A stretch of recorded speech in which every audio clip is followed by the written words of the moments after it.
कहानी की शुरुआत में अपन लॉर्ड को देखते हैं जो कि सब दुनिया में तो भाषण दे रहा होता है कि तुम ही सब लोग महान हो और तुम्हें हमारे कम्युनिटी की रक्षा करनी है। तुम्हें पता है ना, हमारे मतलब बहुत से स्टूडेंट बहुत पावरफुल होते हैं और हमारे लिए लड़ते हैं, देश को बचाने के लिए लड़ते हैं। तुम्हें भी वही करना है। एंड अब नेक्स्ट सीन में हम देखते हैं कि रेड हेयर वाला बंदा अपने मेन प्रोटैगनिस्ट से कहता है कि तुम्हें पता है ना आज क्या क्या हुआ है, और तुम जानते हो ना यार, थक जाते हैं यार इतना करते करते। एंड वो कहता है तुम कैसे थक जाते हो? अरे थक गए यार, इतना लड़ाई वड़ाई करके आए, इतने एग्ज़ाम दिए, फिजिकल एग्ज़ाम्स। और वो अपने डोम में पहुंचते हैं। डोम में पहुंच के भी वो सब लोग इसे बात करेगा तुम्हें कुछ हुआ है करो। अपना मेन प्रोटेक्शनिस्ट किंग की ही बातों में खोया रहता है कि वो किंग को याद कर रहा होता है कि कैसे मैं उसका पीछा छोड़ूं, उसने जो मेरे साथ पहले किया है वो अलग ही है। और नेक्स्ट सीन में अपन दो, एक लड़की और एक अपने रेड हेयर वाले बंदे को देखते हैं जो हंस रहे होते हैं। तुम्हें पता है तुम भूल गए हो यहाँ का आना, समझे? तुम्हें लगता है तुम्हें हमारी ज़रूरत है, होगी यार ज़रूरत, तुम ठीक से चल भी नहीं पा रहे हो तो तुम तो यहाँ का रास्ते भी नहीं जानते हो यार। अरे मैं जान लूँगा, वैसे हमें तुमसे एक काम है। वो लड़की बोलती है क्या तुम मेरा वो काम कर सकते हो? देखो, मैं को किंग से मिलने जाना है तो इसलिए मैं भी जा रहा हूँ। तो वो डायरेक्ट किंग के पास पहुँच जाता है। एंड किंग भी उसका भेद मतलब अच्छे से बुलाता है। तो वो जानता है किंग उसे कि तुम वही हो ना जिसने इस एग्ज़ाम फिजिकल एग्ज़ाम में सबसे ज़्यादा हाई मार्क्स लाए हो। तुमसे मिलके मुझे अच्छा लगा, मैं भी सोच रहा था कि मैं तुमसे मिलूँ जल्दी से जल्दी, लेकिन अब तुम ही मुझसे मिलने आए तो चलो चलते हैं। तो किंग उसे अपने सीक्रेट मतलब है ना एक हाइड आउट पे लाते हैं। मतलब सीक्रेट तो नहीं है, बस एक कमरा है जो किंग का है। और ये तलवार है जिसने मतलब एक सोर्सरर की तलवार है जिसने बहुत सारे मॉन्स्टर को मारा था। किंग बताते हैं कि हमारे खानदान में ऐसे बहुत से सोर्सरर होते रहते हैं जो अपनी कमियां मतलब कमियां खूबियां दिखाते रहते हैं दुनिया को, लेकिन तुम बहुत अच्छे हो। मुझे लगता है कि तुम इस अपनी जो है ना स्कूल का नाम उसको रोशन करोगे क्योंकि तुम बहुत महान हो।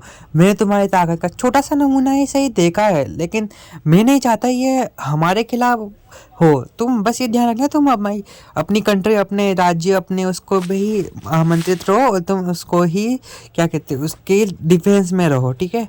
एंड वो भी बस ध्यान से सुन रहा होता है कि कहना क्या चाहते हैं। किंग उसे मैनिपुलेट करने की कोशिश करते ताकि वो उनके खिलाफ कभी ना जाए, लेकिन वो कहता है देखिए किंग मेरे को अब यहाँ चलना होता है। तो वो गही उठ के बाहर आ जाता है। तो वो सोचता है किंग कितनी अच्छे से मैनिपुलेट कर रहा है मुझे, और पिछली बार भी उन्होंने ऐसा ही किया था, लेकिन अंत में अपना काम निकालने पे मुझे फेंक दिया। तो अपना वो उसका बेस्ट फ्रेंड ही है भाई, ये तीनों, ठीक है? एक लड़की है, एक ही रेड हेयर वाला है और अपना मेन प्रोटैगनिस्ट।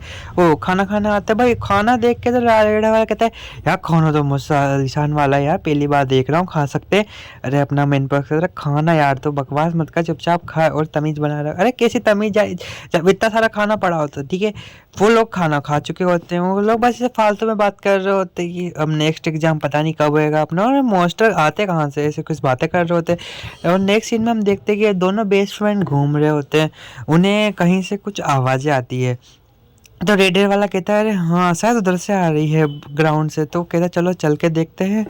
तो हम देखते हैं कि वहाँ जो हायर अथॉरिटी है, मतलब यहाँ पे भी रैंक होती है, जो हाई रैंक वाले होते हैं ना वो नॉर्मल रैंक वालों से लड़ रहे होते हैं। और अपना मेन प्रोटेक्शनिस्ट जाके देखता है, कहता है कि तुम्हें हुआ क्या? वो देख रहा होता है जहाँ हायर रैंक वाले कहते हैं तुम हमसे कुछ नहीं कर सकते, तुम बस सब चुट्टू पुट्टू हो। एंड वहाँ एक लड़की होती है, इसका लड़की का नाम नहीं बताया गया, बस वो लड़की होती है, ठीक है? वो कहती है कि रुको मैं तुम्हें सबक सिखाती हूँ, हम भी महान हैं, समझे? हम तुमसे तुम्हारी तरह नहीं हैं। और अपने दोनों बेस्ट फ्रेंड भी वहाँ आके कहते हैं क्या कुछ हुआ है क्या? देखो ना यार, ये लोग हमें नीचा समझ रहे हैं और नीचा दिखाने की कोशिश कर रहे हैं कि हमारे पास जो दिखा रहे हैं वो तुम्हारे पास नहीं है। हायर हायर अथॉरिटीज है तो क्या हुआ? एंड वो कहती है हमने सबक सिखाया। अरे नहीं सिखा सकते, पागल हो गया तुम? तुम्हें पता है ना हायर अथॉरिटीज़ कितनी ज़्यादा है, वो कितनी चाहिए हमें? एंड लिन जो अपना मेन के प्रोटैगनिस्ट होता है वो कहता है रुको इनके लिए तो मैं अकेला ही काफ़ी हूँ।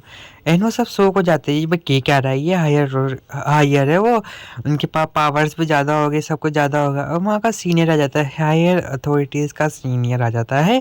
एंड सभी सभी लोग उसके सामने झुक जाते हैं। वो लोग कहते हैं चाहिए आया इस बार, लेकिन यार इसको अपन कैसे हराएंगे क्योंकि ये तो बहुत ताकतवर होगा ना, हम लोग इसे नहीं हरा सकते। बस अपना मेन प्रोटैगनिस्ट कह रहा होता है मन में कि यार हमें इसे हराना ही होगा वरना ये एन भाई अपना वो सीनियर होता है ना, वो अपने ही गुणगान गाने लगता है, अपने मुंह मियाँ मिट्ठू हो जाता है। देखो हमारे तो हायर है तो हमारी चलेगी, तुम्हारे पास कुछ नहीं है तो हमारे पास म्यूजिक है, सब है हमारे पास, सब है, हम तुम्हें उंगलियों पे नचाते हैं। तो अपना मेन मेन प्रोटेगनिस्ट एमसी बाहर आता है, हम कहता है कि रुको, तुम्हें अगर दिक्कत ना हो तो तुम मेरे से युद्ध करो, उसे ओपनली चैलेंज देता है। इन अपना अहंकार में, ईगो में आके वो कहता है अच्छा तुम मेरे को बिना मैजिक से कैसे हराओगे, तुम्हें मैजिक्स भी आता है। वो कहता है मैजिक का तो एम भी आता है मुझे, तुम बस एक बार आओ तो से सब उसे समझा रहे हैं, तुम पागल मत बनो, तुम्हारे पास इतनी पावर नहीं है कि तुम उनसे लड़ सको। तो अपना वो, तुम्हें पता है मैं यहाँ का सबसे अच्छा तलवारबाज हूँ, और मैं तलवार में इंटेक्शन करके यानी मैजिक डाल के तुमसे, अच्छा हाँ तुम हार जाओगे, तुम चिंता मत करो, मेरे सामने नहीं टिक पाओगे तुम। वो अपने ही गुरूर में था। इन अपने मेन प्रोटेक्टिस्ट को भी गुस्सा आ जाता है कि तुम्हें तो मैं बताता हूँ अब, ठीक है तुम मुझे लड़ोगे, अरे लड़ने में क्या है, तुम हार जाओगे तो मेरे पे गुस्सा मत करना, देखो तुम हार गए तो तुम्हारे ऊपर ही होगा। वो एक और कहता है कि सीनियर मैं लड़ता हूँ इससे, मुझे मौका दीजिए, ठीक है मैं अपना सिद्ध करूंगा, मैं आपसे भी ज़्यादा ताकतवर तो नहीं हूँ लेकिन मैं कोशिश करूंगा। सीनियर को गुस्सा आ जाता है कि तुम रुको, मैं हूं ना, मैं किस काम का, मैं लड़ा देता हूँ ऐसे, एक चुटकी मक्खी मक्खी की तरह निकाल के फेंकूंगा ऐसे। एंड वो लोग लड़ने के आता, लेकिन भाई होना क्या था, अपने मेन प्रोटेगनिस्ट को कोई हरा सकता है क्या, उसने उसकी कुटाई कर दी, अच्छे से कुटाई कर दी। वो समझ में नहीं आता कि मेरी तलवार आज मेरा साथ क्यों नहीं दे रही। और वो उससे कहता है कि तुम रुको, अब मैं तुम्हें जिंदा नहीं छोड़ूंगा। वो सेकंड बार भी ट्राई करने आता है, लेकिन होता क्या है, वही होता है, वो बस हार के नीचे पड़ा होता है, उसको समझ में नहीं आ रहा ये हो क्या रहा है, मेरी तलवार और मेरा मैजिक मेरे साथ क्यों नहीं है, वो मेरे खिलाफ क्यों होता जा रहा है। एंड भाई अपना प्रोटेगनिस्ट उसकी तलवार उसके मैजिक को अपने हाथों पे नचा रहा होता है। वो कहता है देखा, बल मतलब दिमाग से काम लेते तो ऐसा नहीं होता। एंड बस वही कहता कि तुमने मुझे कैसे हराया, तुम मुझे कैसे हरा सकते हो। तो वो अपनी पावर का छोटा सा नमूना देखता दिखाता है उसको, देखो मैं तुम्हें अपने इशारों पर नचा रहा हूँ और तुम कुछ भी नहीं कर सकते। एंड भाई वो पिट जाता है, अच्छे से पिट जाता है, उसका तो ईगो हर्ट हो जाता है, उसको तो ऐसा रमा जाता है, वो नेक्स्ट टाइम पे किंग आ जाता है। शाबाश, मुझे तुमसे यही उम्मीद थी, तुम हो हमारे इस यूनिवर्सिटी का फ्यूचर, समझे।